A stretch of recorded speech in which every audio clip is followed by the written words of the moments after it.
आगे बढ़ते हैं। 3 नए आपराधिक न्याय विधेयकों को राष्ट्रपति की मंजूरी मिलने के साथ ही ये कानून अब पूरे देश में लागू हो गए हैं। संसद से पिछले सप्ताह ही इन विधेयकों को मंजूरी दी गई थी। जोरदार तालियों से आइए। राष्ट्रपति द्रौपदी मुर्मू ने संसद से पारित 3 नए आपराधिक न्याय विधेयकों को मंजूरी दे दी है।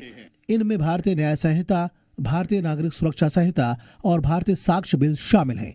औपनिवेशिक काल में 3 कानून भारतीय दंड संहिता आईपीसी, दंड प्रक्रिया संहिता सीआरपीसी और 1872 के भारतीय साक्ष्य अधिनियम की जगह लेंगे। इन विधेयकों को पिछले हफ्ते संसद ने मंजूरी दी थी। संसद में तीनों विधेयकों पर हुई चर्चा का जवाब देते हुए केंद्रीय गृह मंत्री अमित शाह ने कहा था कि इन विधेयकों का जोर पहले के कानूनों की तरह दंड देने पर नहीं, बल्कि न्याय मुहैया कराने पर है।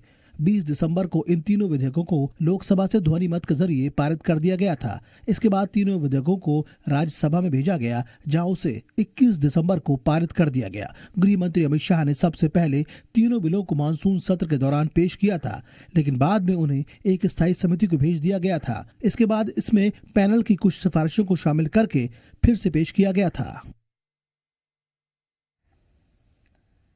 तो अब परिवर्तन आएगा कानून व्यवस्था पर भी। जो कानून लिखे गए हैं और जो मुख्य रूप से उसकी पढ़ाई कर रहे हैं, उनके लिए अब कुछ नया सिलेबस में ऐड ऑन हो सकता है इस विधेयक के पास होने के बाद।